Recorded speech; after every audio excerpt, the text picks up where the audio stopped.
Shalom, saudara dan saudari yang terkasih dalam Tuhan kita Yesus Kristus.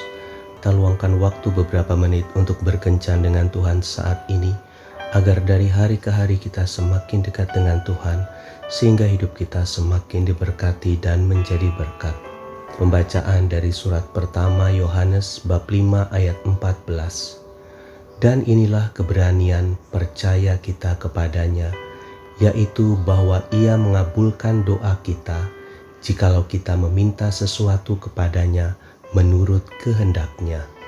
Demikianlah sabda Tuhan, syukur kepada Allah. Saudara dan saudari yang terkasih dalam Tuhan kita Yesus Kristus, di sebuah kerajaan, seorang putri kaisar meminta kepada ayahnya sebuah cincin bermata embun. Kaisar kemudian langsung memerintahkan semua pandai besi dan ahli perhiasan di kerajaannya untuk membuat cincin bermata embun. Semua pandai besi dan ahli perhiasan kebingungan untuk membuatnya, sebab hal itu sangat mustahil untuk dilakukan. Hingga tiba saat yang ditentukan, tidak ada satupun dari mereka bisa membuat apa yang diperintahkan raja, dan mereka pun diancam hukuman mati. Saat itu datanglah seorang kakek tua menyanggupi permintaan raja dan putrinya. Saya sanggup membuatnya. Besok jam 4 pagi saya tunggu tuan putri di halaman istana untuk memilih sendiri embun mana yang tuan putri inginkan. Keesokan harinya sebelum waktu menunjukkan pukul 4 pagi, sang putri sudah bangun dan mengenakan gaun, sepatu, kaos kaki, dan sarung tangan berwarna putih yang sangat indah. Dengan senang hati sang putri berjalan-jalan mengelilingi taman istana untuk mencari embun. Ketika sang putri menemukan embun, embun itu selalu berubah menjadi air. Namun sang putri tidak menyerah. Dia terus berkeliling taman istana untuk mencari embun di dedaunan dan rerumputan.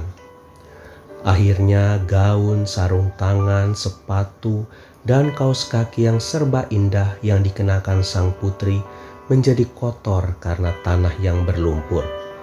Sang putri merasa jijik, apalagi sekarang dia menjadi kotor. Sang putri pun merasa sedih dan berkata, "Aku tidak mau cincin itu lagi." Saudara dan saudari yang terkasih dalam Tuhan kita Yesus Kristus, seringkali manusia tidak mengetahui apa yang sebenarnya mereka perlukan dalam hidup mereka. Meski begitu, mereka selalu memaksakan diri mereka untuk mendapatkan apa yang mereka inginkan. Akhirnya mereka gagal mendapatkan apa yang mereka inginkan. Namun bisa juga terjadi mereka tidak dapat merasakan kebahagiaan meski berbagai kesenangan dan keinginan mereka terpenuhi. Mengapa demikian? Karena apa yang mereka minta tidak sesuai dengan apa yang Tuhan kehendaki. Saudara dan saudari yang terkasih dalam Tuhan kita Yesus Kristus, oleh karena itu janganlah kita memaksakan kehendak keinginan kita sendiri kepada Tuhan. Mintalah apa yang Tuhan kehendaki, niscaya doa-doa kita akan senantiasa dikabulkan oleh Allah. Ingatlah bahwa Tuhan memiliki rencana yang jauh lebih sempurna dari apa yang kita pikirkan. Serahkanlah hidup kita sepenuhnya kepada Tuhan, sebab apapun yang Tuhan berikan bagi kita akan selalu mendatangkan berkah dan kebaikan bagi hidup kita. Tuhan Yesus memberkati. Marilah kita berdoa dalam nama Bapa dan Putra dan Roh Kudus. Amin. Tuhan Yesus, ajarilah aku untuk senantiasa meminta sesuatu yang sesuai dengan kehendak-Mu, yaitu hal yang berguna untuk kebaikan banyak orang dan bukan hanya untuk memuaskan keinginan pribadiku. Amin. Dalam nama Bapa dan Putra dan Roh Kudus. Amin.